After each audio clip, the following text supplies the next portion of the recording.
తాత ఆ పోస్టర్స్ ఏంటి? అవి అందరూ ఓటేయాలండి బిడ్డ. అయితే ఈసారి నేను కూడా ఓటేస్తాను. నువ్వు వేయకూడదు బిడ్డ, 18 సంవత్సరాలు నిన్నోళ్ళే ఓటేయాలి.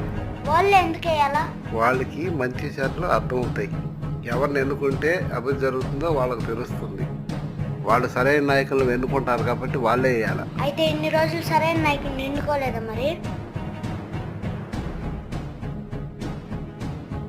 మావా మన కులపాడికి ఓటేయాలా? అట్నే రా, అట్నే అమ్మా మన అభ్యర్థికే ఓటు. అట్నే మన పార్టీకి ఓటేయాలా? మన పార్టీకే సార్ ఓటేసేది.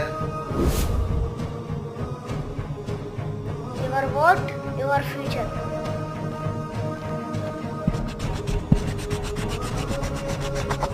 Your vote our future.